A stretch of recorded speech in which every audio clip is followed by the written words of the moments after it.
here I will introduce quantum Shannon theory, or first classical and then quantum Shannon theory, and I will talk about coding problems.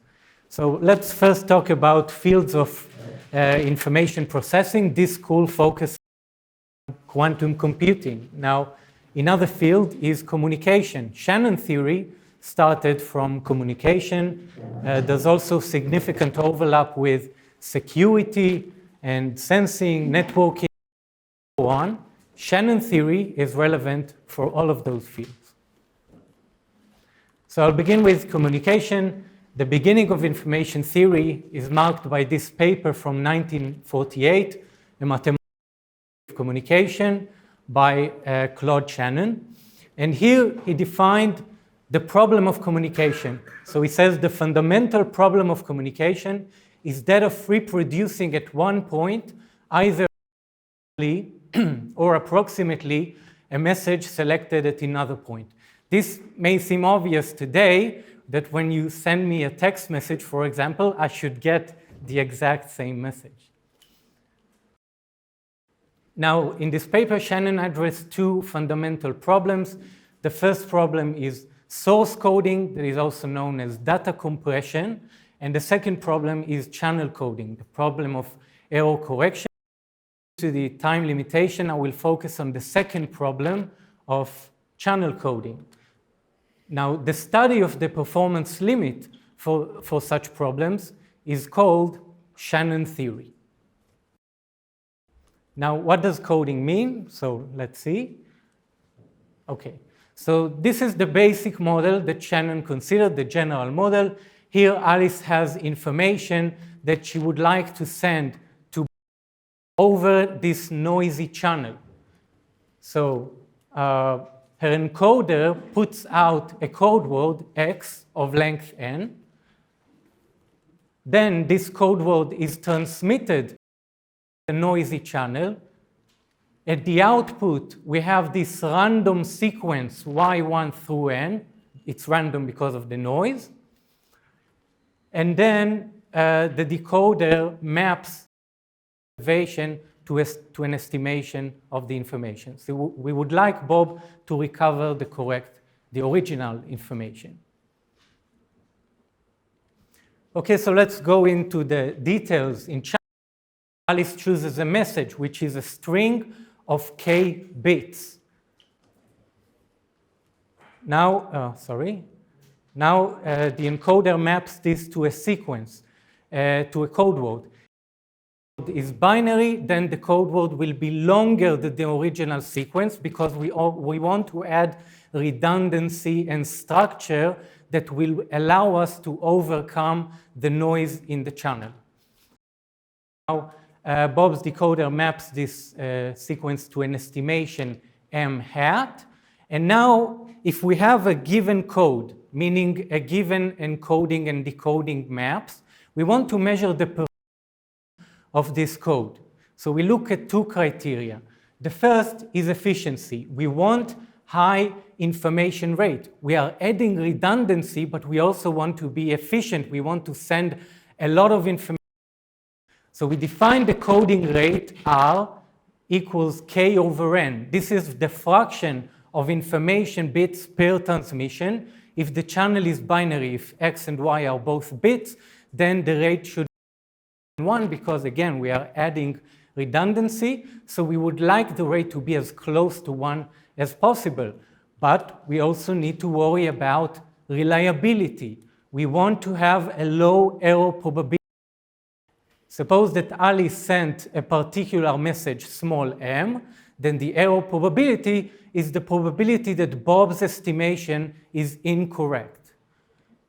When we design a communication, we don't know what information will be sent, and therefore we want this error probability to be very small, no matter what choice Alice makes, no matter what message. Okay, let's look at an example. We look at a binary channel, so the input and the outputs are all bits. And now suppose that the noise here flips the bits of 1/4 So you can think of it as an XOR operation with this binary noise, Bernoulli of 1/4. Okay? So now let's suppose that Alice uses the 3 repetition. I believe that most of you know this simple code. So if, for example, if Alice chooses the message m equals 0, then the encoder maps this to the sequence 0, 0, 0. And we have the length of the message is k equals 1 bit, and the number of transmissions, or the length of the code word, is n equals 3. Okay, and then Bob performs the majority vote decision. Now, well, this is not so good. Okay, so let's look at the performance. The coding rate R is 1/3, 1 information bit per 3 transmissions. Okay, what about the reliability? We know that if there's more than 1 bit flip, Bob will make an error. So this is the error probability, and you can easily calculate this and see that you get about 0.156. So we managed to reduce the chance of decoding errors from 25% to about 15%. Seems pretty good, right? Accomplish Shannon's goal. Let's look again. Shannon requires that we reproduce either exactly or approximately. Approximately means that we want to be able to make the error probability or arbitrarily small. How can we do this? So for example, we can use n repetitions. Okay, so we map this 1 bit 0 in this example to a 0 of length n.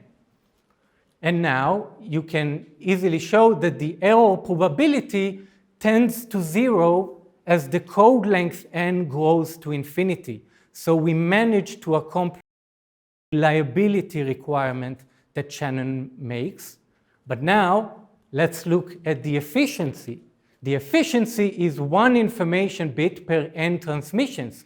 Asymptotically, the code, we have 0 efficiency. So we manage to get reliability, but no efficiency asymptotically.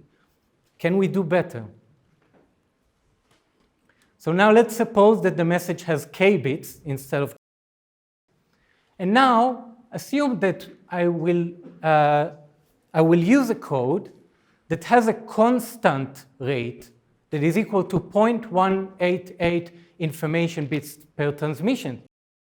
Constant, it means that when n grows to infinity, the number of information bits will also grow to infinity. So it's much more efficient than the n repetition code.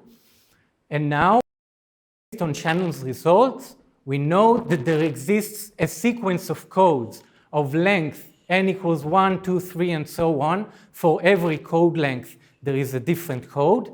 And the error probability tends for every possible method. So this result of Shannon is much stronger than the basic n repetition code, and it's not obvious either. But for this simple channel, I can provide proof idea. Yes? How does the limit goes? I mean, there is m and there is n. I mean, the limits as a function of n. Yes. So, but for every m, this epsilon of n, such that for every m of a message of length n, the probability is smaller than this epsilon n, or? What you actually require is that the maximum probability tends to 0. Okay, no, but that's a good point. Okay. Other than that, everything's clear. Okay. So let's idea. It's actually a direct consequence of the law of large numbers from basic probability. So consider the space of all the binary sequences of length n. Okay, so the transmission belongs to this space, and the output sequence also belongs to that space. Now we assign a sphere, a small sphere, of radius n times a quarter plus delta, a little over a quarter, each message. we're talking about binary sequences, so when I say radius, I'm talking about the Hamming distance, the number of bits that change as we move away from the center. And now if Alice wants to message small m, she looks at the corresponding sphere, and now the encoder transmits the sequence x of length n that is located in the sphere center. Okay? Now, the channel flips some of the bits, and therefore Bob gets a different sequence. For example, this sequence y of length n that we have here. So now the decoder checks which message does it correspond to. Here we have a message m prime that corresponds to this other sphere. So the decoder declares that m prime is the estimation. In this example, Bob fails. He makes an error. He decodes a different message, m prime, instead of the correct message. It was not clear to me. What was the encoder? How did you encode the message? Each message responds to a small sphere. You see here we have many, many spheres. Okay? And then if she wants to send this message m, then she looks at the center of the sphere, and she sends this vector at the center of the sphere. The code word is the center of the sphere. Now, okay, why does this happen? Why do we get an error? Because the number of bit flips is in the radius of the small sphere. So the error probability is simply the probability that the number of bit flips is larger than the radius, which is n times a quarter plus delta. Quarter is the expected number of bit flips, and therefore, based on the weak law of large numbers, we know that this error probability tends to 0 as the code length goes to infinity. So the analysis just follows from the law of large numbers. So why is n over 4 is the expected number of bits? I mean the expectation, right? So the number of bit flips is really the of this sequence Z. 1 over 4, okay. Yes, yes, exactly. Where did 1 over 4 come from? This is an example of a channel that flips bits with 25% of a chance. It's an example. Okay. Now let's look at the efficiency. Since the message consists of k bits, there are 2 to the power of k possible messages. So power of k small spheres inside the big space. Now I can pack non-overlapping spheres only if the number of the small spheres is bounded by the volume of the overall space divided by the volume of each small sphere. Now we are talking about discrete sets, so the volume is simply the size of the set. So the size of this set is 2 to the power of n. The small sphere of this radius is approximately 2 to the power of n times h2 of a quarter for large n and small delta, where h2 of p is this function here at the bottom. This is called the binary entropy function. We can also write this as the exponent of 2 to the power of n times this constant. So what we get is that we can pack those spheres.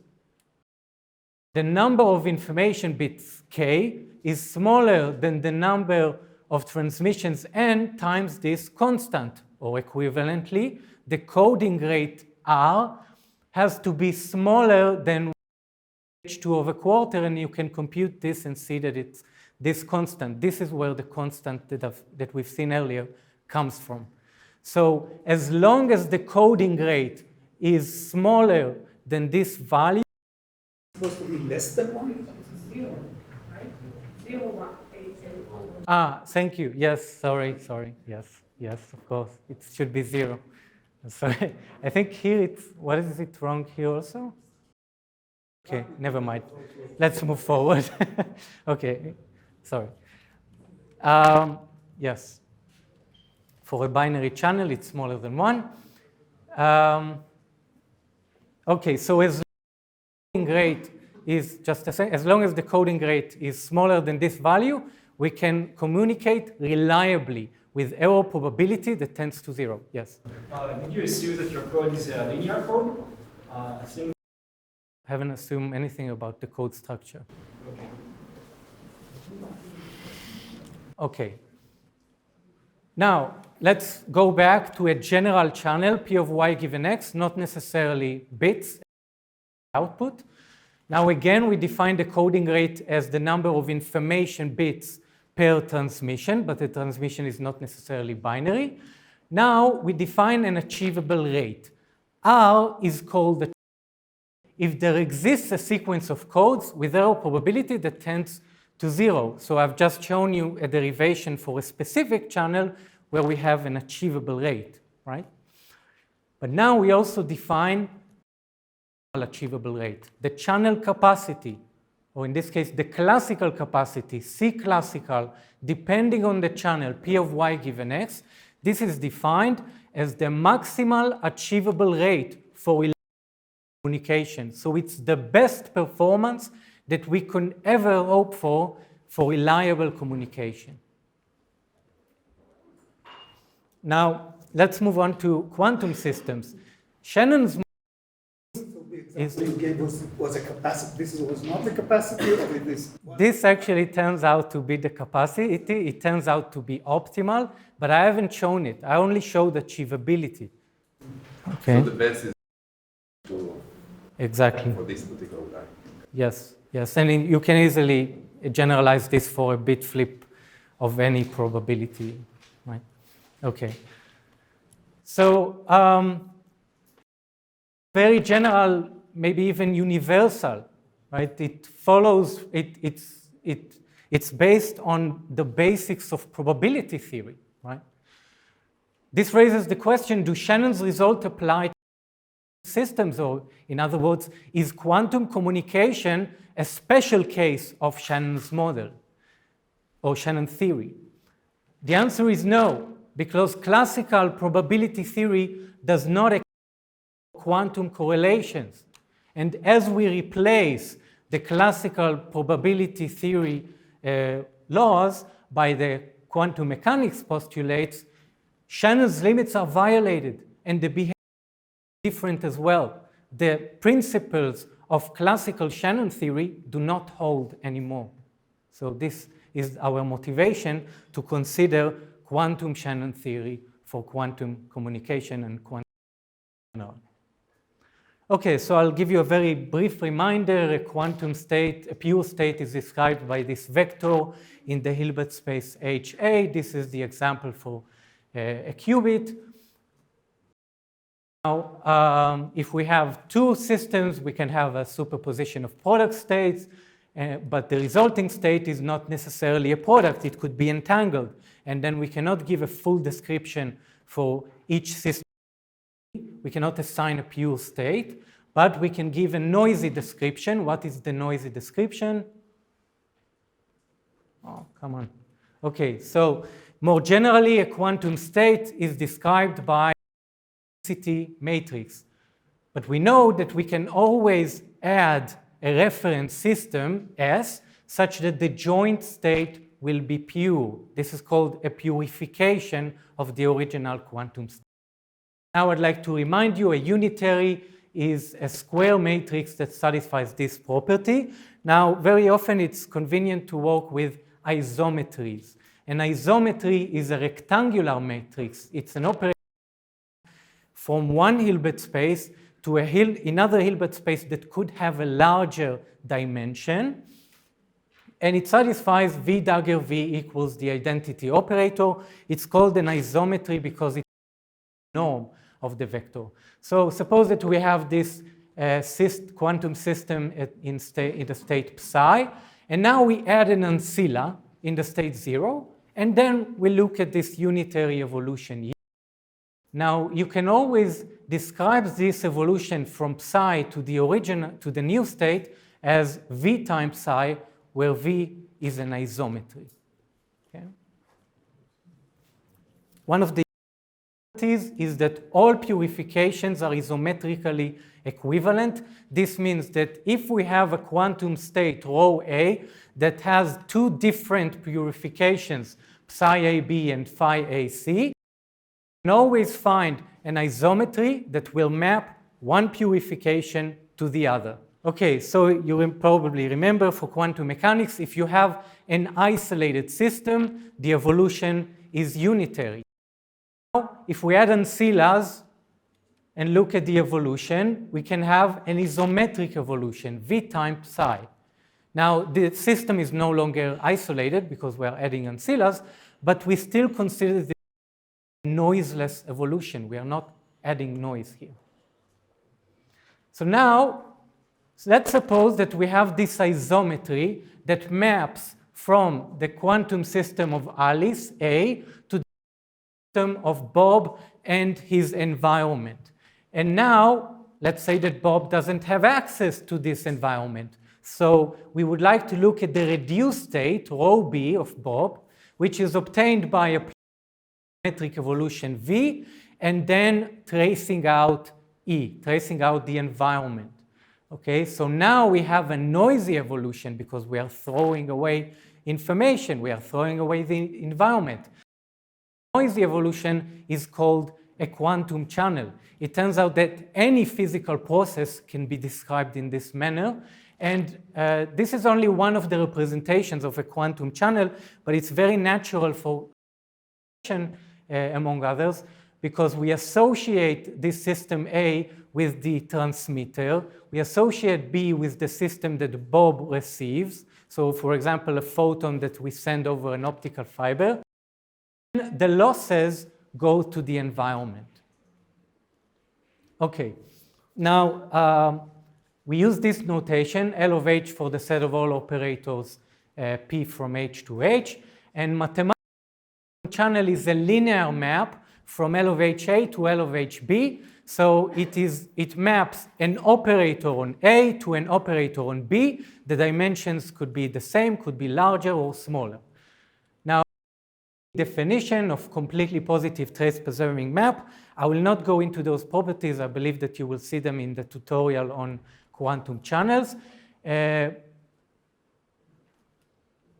Perhaps more common representations is a sum of operators. Then there's also the Steen-Spring representation with the isometric evolution that we've seen in the previous slide. And another representation, this is called the Choi operator. I think I can skip this. Now, what about classical systems? In classical theory, we are used to think of a channel, P of y given x, as this random mapping from the input x. But this is not necessarily linear. However, we can also think of it as a linear mapping from the input distribution P of x to the output distribution P of y. And then we can also write this using formalism. We can fix a basis for this classical system X, then write this average density matrix, rho X, similarly for the output rho Y, and now find a quantum channel that will describe the action of this classical channel P of y given x. And I leave it to you as an exercise to find a Krauss representation for this classical channel P. Okay, so now let's look at the problem of sending classical information using a quantum channel. So it's a classical task. We want to send classical information using quantum devices, quantum systems. Okay, so again, Alice wants to send a message that consists of k bits. Now the encoder maps the message to a joint input state row in systems A1 through N. So we have quantum encoding here. Now each one of those systems go through a quantum channel N from A to B. Then we have a joint output state, the noisy version of the original state.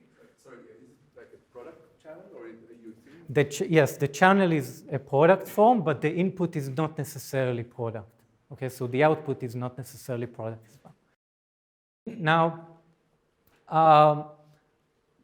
Bob would like to estimate the classical message, so he performs a measurement and he obtains this estimation m hat.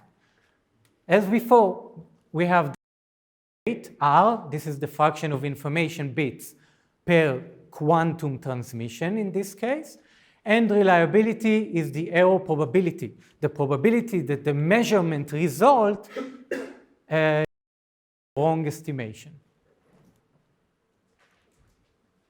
Okay, and as before, an achievable rate is a communication rate that allows reliable decodable communication. And the classical capacity of the quantum channel is defined as the maximal achievable rate. This may be confusing. Classical capacity of a quantum channel. We call it this way. We are sending classical information using the quantum channel. Okay? Now, another interesting problem is sending quantum informations. Here the time is quantum. What does this mean? Alice has a quantum system M that consists of k prime qubits. Now, this system has a state, rho M. We think as a quantum message, as quantum information that Alice wants Bob to recover. Okay, so the encoder maps this state to the input state, rho of A1 through N. Then it's this through the channel. Bob receives the noisy version as before. The decoder now maps this output state to a new quantum state, sigma M hat. So now M hat is a quantum system, and in a similar manner, the quantum rate, Q, is the fraction of k prime over n, the fraction of information qubits per transmission, and the quantum error for a given quantum message state is the trace distance between the original message state and the state that Bob recovers. This problem is related to fault-tolerant quantum computing, as we will see at the end of the tutorial. Okay, now, in a similar manner, we say that the quantum rate Q is achievable if we can communicate quantum information at this rate reliably with an error that tends to 0. And the quantum capacity, CQ, is the maximal achievable quantum rate. So the best that we could ever achieve in quantum error correction. Wow. Okay, now I would like to give a new angle. How much time do I have? 17 minutes. Okay, I think okay. Wow. This is a very annoying. Why do you call this a communication? I mean, if I get some unknown quantum state, Yes. it's an unknown quantum state. What do I do with this? I know nothing about it. Ah, okay. In what way did I receive any information from you? I have what? To measure it. I mean, Then I don't get it. no. Then I get the epsilon information on it. But it's, telecommunication is sending information to somewhere far away, right? And this is what you're doing. You're sending this quantum information, and you recover it at another place. But it is a good point that Bob does not know what. Alice also, I should note that Alice doesn't know what the original state message is either. Okay, no one knows. Okay, I understand. So it's a method of communication between two quantum computers. Yes, exactly. Now I will give another angle for those coding problems. So in terms of resource theory, so first I define a resource inequality. A resource is basically something that in a protocol or a coding protocol and so on. So if there exists a protocol of local operations that uses a resource A in order to produce the resource B, then we write that A in square brackets is larger than or equal to B in square brackets, and we say that the protocol converts A into B. Now we will focus on the conversion of non-local resources. Okay? So let's look at this classical example. Here the resource from C to C This denotes a single transmission over a classical bit channel, or equivalently, the ability to send one classical bit without error. Now we also have this resource, P of y given x. This denotes one transmission over classical noisy channel, P of y given x. So now let's look at the channel coding problem, the classical one. If this rate R is achievable, then it means we can use n over this noisy channel in order to simulate this resource, in order to send k classical bits with 0 error probability, only asymptotic, that then goes to infinity. Now let's look at quantum resources. Here Q to Q denotes a single transmission over a noiseless qubit channel, or equivalently, the ability to communicate the state of one qubit. Now we also use this notation. Phi is an entanglement resource, a maximally entangled pair. Okay, so let's look at the teleportation protocol. What is the resource inequality for the teleportation protocol? So let's recall that here we have a message system M, the state psi. Okay, this is the quantum information that Alice wants to send to Bob.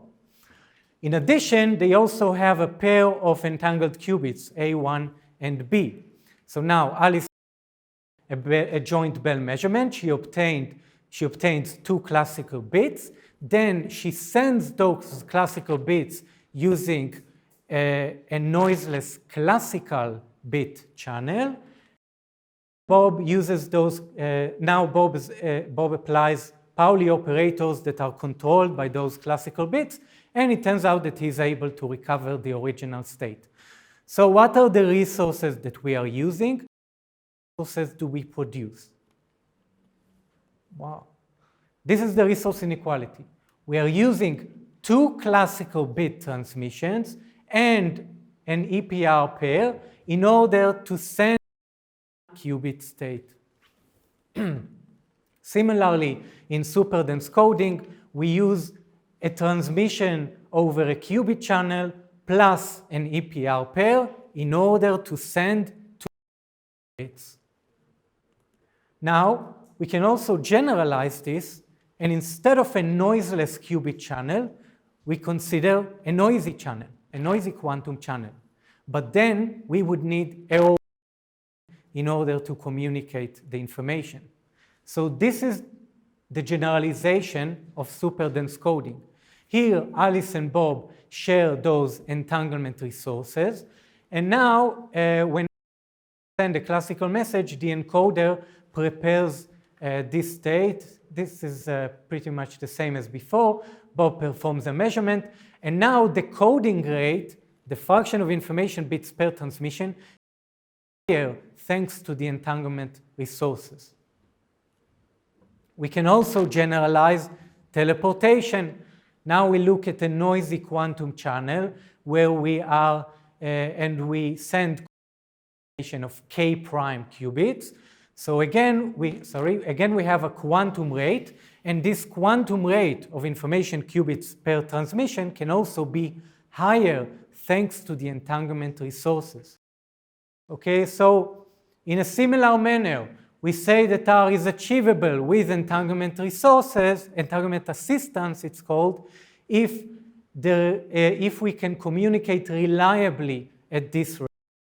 The classical entanglement assisted capacity, it's denoted by C classical EA. EA stands for entanglement assistant. This is the maximal achievable rate. And the same for sending quantum information. Rate is achievable if we communicate quantum information at this rate, and the quantum entanglement assisted capacity, CQEA, is the maximal achievable quantum rate. So now we can resource inequalities for those error correction codes over a quantum channel. This denotes a single transmission over a noisy quantum channel, and for a classical code, this resource inequality. We use n transmissions in order to send k classical bits. With a quantum code, we send k prime qubits. And if we have entanglement resistance, we are also using some number L of EPR pairs. Now I would like to look at this problem of having entanglement assistance. But let's say that I count the entanglement resources, the EPR, separately, so I leave them out of the resource inequality. Let's look at... Go again over the last inequality because it's too fast. Okay. That's what goes in here. Yes. So on the left-hand side, this is that we are using. So we use n transmissions over the quantum noisy channel. In addition, we assume that Alice and Bob have assistants before they even start to communicate. Assistants they share EPR pairs, How many? some number L. Okay, we write this number in the resource inequality, so it depends on the code. And then in return, what you manage to get is send k classical bits without error asymptotically, and maybe send or k prime qubits or both, maybe, the code that you are using, and what is the task that you want to perform. The left-hand side of this inequality has N, and the right-hand side has no N. Yes, the number of EPR pairs dependent. Ideally, you would want to know the trade-off between K, L, N, and the error. This would be the best characterization that you could have. Difficult. So this is why Shannon said, let's divide by N. We call this the coding rate, or the entanglement rate, or the quantum rate, whatever rate you want to look at, and let's take N to infinity. This simplifies, looking at the asymptotics simplifies the problem. Okay. Still, I need to know how N over N scales. Of course. K over N. Yeah, this is, yes. You would want to calculate the trade-off between R, Q, and E in this resource inequality. Here you have all of those rates. Okay. Although I will not show the characterization. This is a bit more than what we show. Okay, so in teleportation, if I leave out the entanglement resources, then overall I'm using 2 classical bit transmissions to send 1 qubit. I keep in the back of my mind that I'm using entanglement assistance, but I don't write it in the inequality. So let's suppose I repeat this k over 2 times. Then I get this resource inequality. And if I use channel coding, I can use n transmissions over this noisy channel in order to send k classical bits. And then, based on the previous inequality, I can also send k qubit states instead. Okay, so this means that if I have a classical code that achieves this rate R, I can also construct a code that achieves the quantum rate half R, half times R. And if I use superdense coding, I can also do this in the other direction. Sorry, there was a question? No, it seems like you mentioned because you want actually to amplify the rate is entanglement. I mean, it's No, both of them use entanglement, but we are not. But you are trying to transmit classical information. Here I am using the channel in order to transmit classical information. But here I am using the transmission of classical information in order to transmit qubit states. The number of qubit states that I can send is half the number of bits that I can send using teleportation. Okay? So therefore, given entanglement assistance, the quantum capacity half the value of the classical capacity. Now, I know that this may appear confusing if you see this for the first time. Sometimes people ask me, what are you saying, that classical is better than quantum? No, it's not what I'm saying. I'm using the same quantum channel. I'm using the same resource of a quantum channel. On the right-hand side, I ask how many classical bits can I send. On the left-hand side, I'm asking how many qubit states of can I send. Sending qubits is much more difficult. So this is why the rate is lower. Okay? And I should also note that this doesn't include the units. Those are just the absolute values.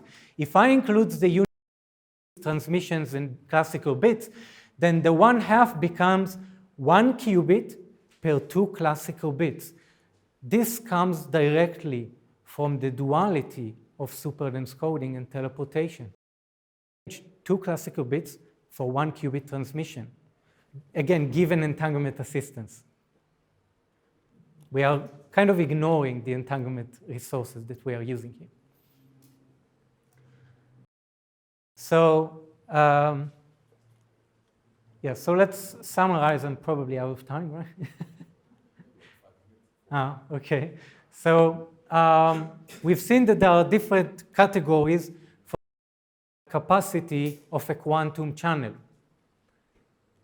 First, there's the classical capacity for the transmission of classical bits using a quantum channel. This problem was addressed by Cholevo, Schumacher.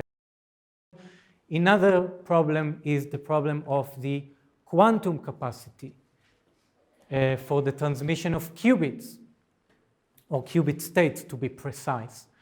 And then there's the problem of the entanglement capacities, where we have classical capacity and quantum capacity. This was considered by Charlie Bennett, Peter Shor, and others, where we assume that Alice and Bob share entanglement resources before they start to communicate.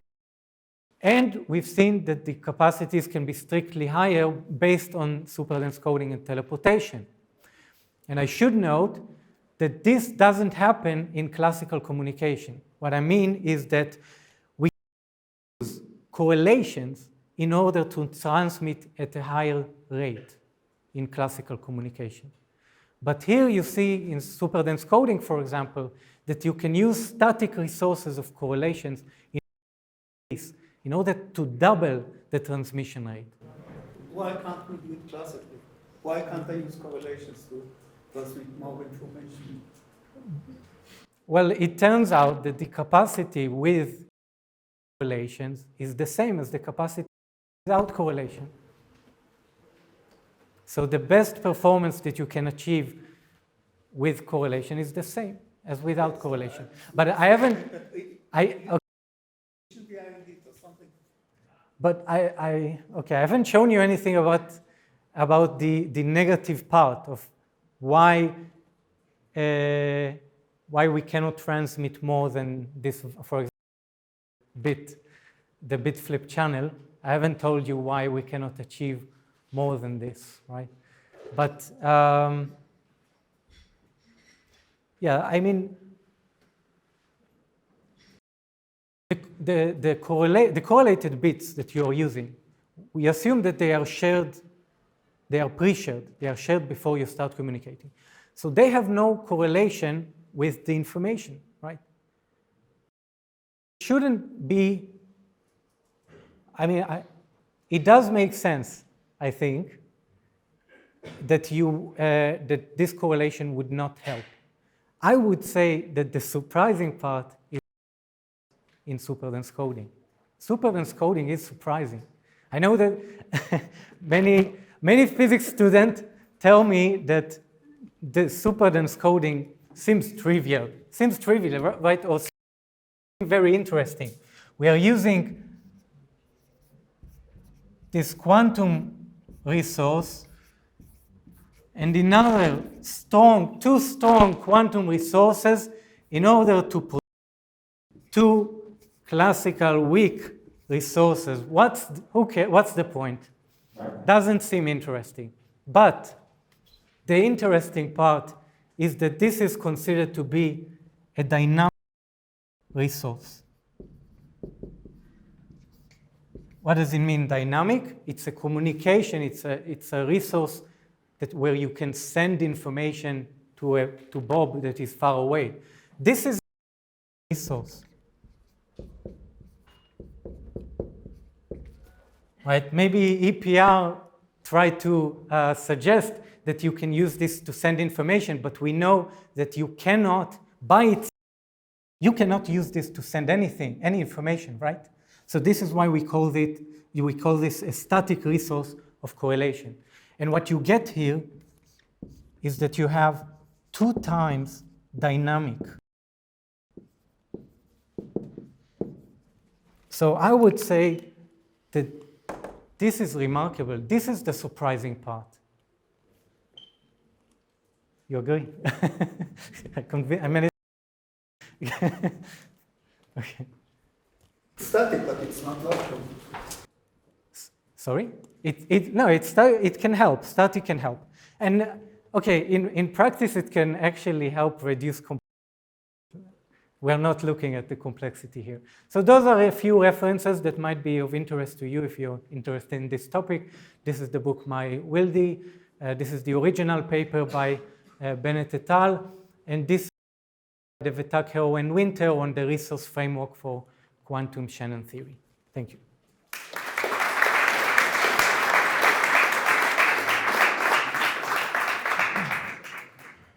Questions? Can you expand on what you mean by dynamic resource? Sure. It's a resource that allows you to send information, okay? Because this notation is a transmission over a noiseless qubit channel from Alice to Bob. This allows you to send, when you have this resource, you can send either quantum or classical information. Basically, when something moves from one side to another, we say that it is dynamic, a dynamic resource. But here, nothing moves, right? It's a resource of correlation. So more than single round of duplication when you say dynamic. Why? No, I'm looking at, here I look at 1 qubit transmission. I just asked Haven't understood. a single round of duplication. You mean? Prepare a state and then send it. And that is only dynamic in that sequence. There is no more. I'm not sure I understand. Here you have one transmission. If here I have one transmission, but I still call it dynamic. It's dynamic because, okay. Right. Yeah. Just need a clarification of what is dynamic protocol. How we define things. No, I'm not talking about dynamic. It's a dynamic resource. Right. Maybe another question. When you define a classical capacity, Yes. you say that you are considering the maximum probability of an error, right? Yeah. And in this case, you measure the error by L1, norm1 norm. And my question is there some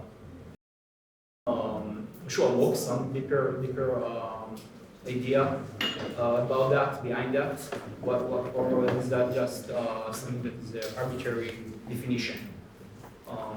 Okay, first of all, that in the quantum case, we also have, essentially, we have also a maximum of the error. In this case, we maximize over all the message states. Okay, and here I look at the error, because the error depends on the maybe I'll write it explicitly. The error, or if I look at the normalized distance, half rho minus sigma m hat. This is the trace one distance. Now, one way to look at this, at the logic why taking this, is that if you restrict this code now to a particular basis, then you get the classical, you get probability just like in the classical case. So this is one way to look at this. But I would also like to point out that now requiring that the distance tends to 0, it doesn't really matter which distance you're using. You can require, for example, that the fidelity will tend to 1. this and remain the same because you are asking that it will go to 0. So it doesn't matter. Okay? Any more questions? So I think there are some protocols where you first to instigate the process and then you give it back at the end, right? Sure, yeah.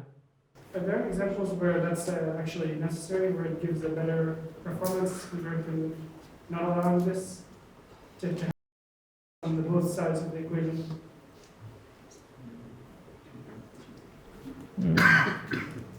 I'll have to think. I'm not sure. I think these are called catalysis. Right. Catalytic, yeah, catalytic. But then there's a way of doing it without. Yeah, you're right. It's often easier to prove the catalytic protocol, but it doesn't really add. So I cannot think of a. Okay, so let's thanks Uzi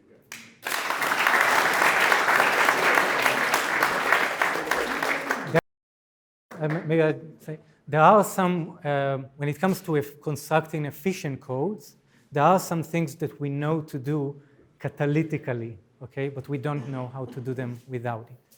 So, but that's a different, it's not about the capacity.